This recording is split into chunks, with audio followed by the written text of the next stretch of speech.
Hello everyone, this is Jeff Twardowski with You Be Successful. In this video, I'll show you how to recertify a Domino user. We make a few assumptions. You are the Domino administrator for your environment. You have access to the certificates or the certificate authority is defined. Let's get started.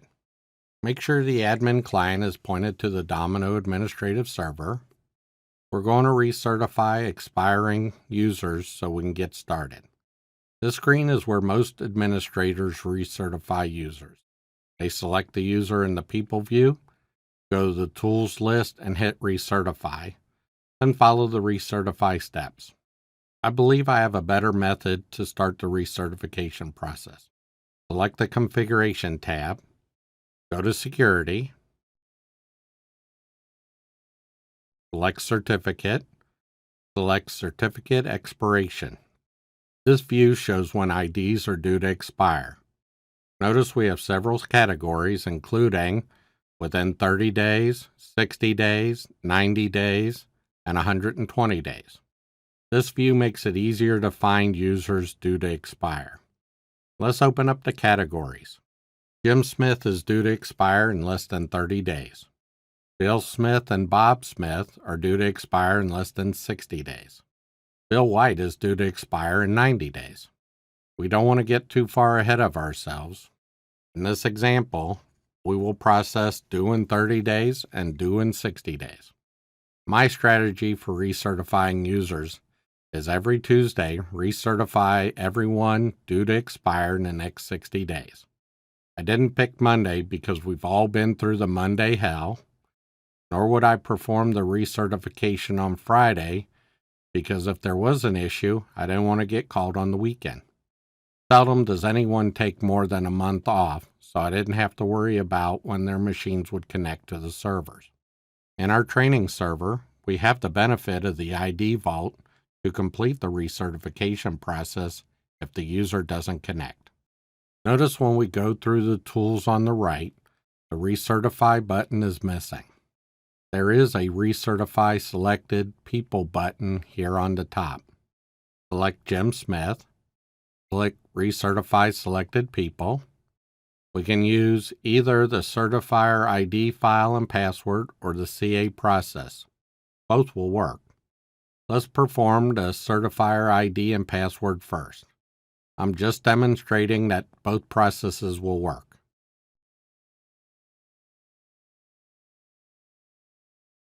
Notice that I selected the certificate that matches the certifier the user was created with or migrated to. Click Open, click OK, type in the certificate password. This dialog box displays the Renew Certificates in the selected entries. We have an opportunity to change the expiration date. I leave mine to 2 years so they will expire in a reasonable amount of time. Click OK. This dialog box gives us a chance to skip or cancel the recertification process.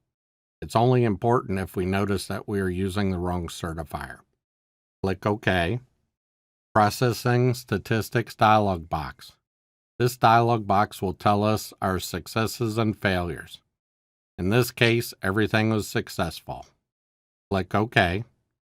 Press F9 and eventually the username will disappear from the list. You may have to give admin P time to work. Let's say we've got 50 users to recertify. We don't have the time to go through the list one entry at a time. We can perform the recertification against a group of people that use the same certificate, in this case, user/UBS. Here we have 2 users using the same certificate. We can recertify them together.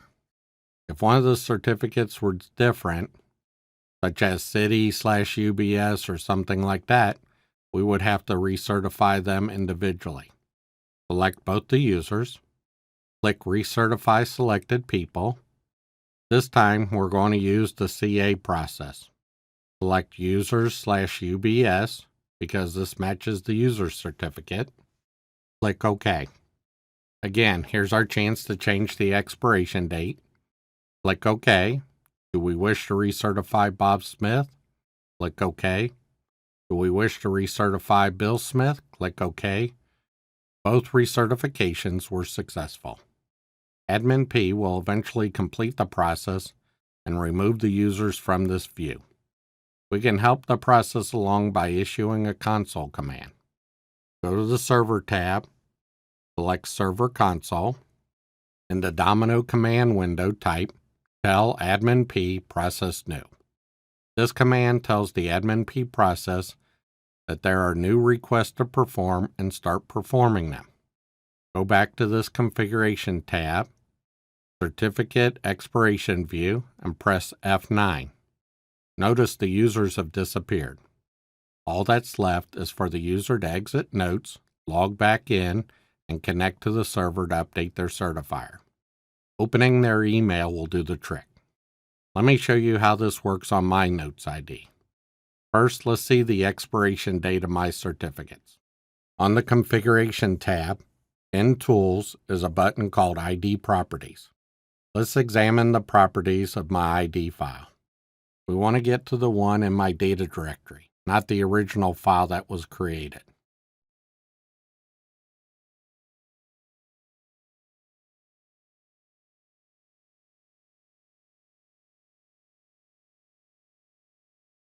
Notice the file name is user.id instead of admin.id. This file name has to do with how we installed the desktop software the first time.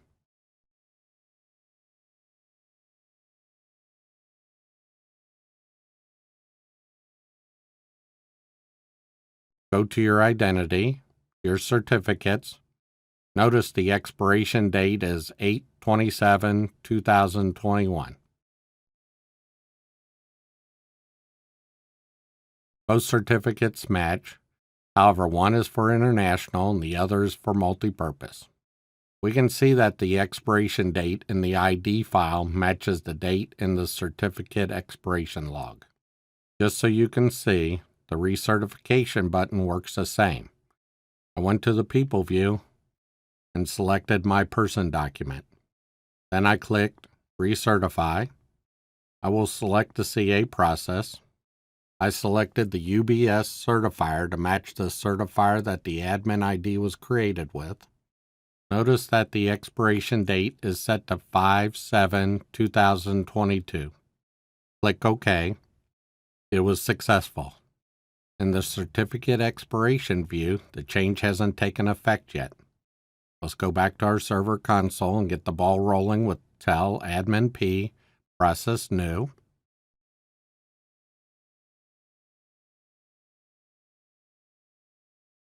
I am opening my mail file to make sure I connect back to the server.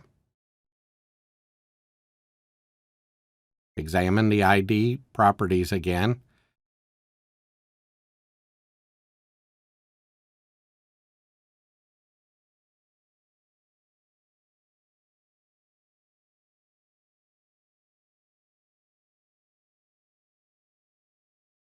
And notice that the expiration date is set to 5/7/2022. I have the before and after screens up here together. Notice the first date is 2021. After the recertification process, the recertification date is set to 2022 as proof that it works. What I believe is the biggest point to notice through this process is that the user never got prompted to update or merge the certificate into their ID file. This is a significant improvement over the older versions of the Notes client, such as version 4 or version 5. It no longer justifies the reason to set the expiration date out 100 years. So that's how we perform the recertification process.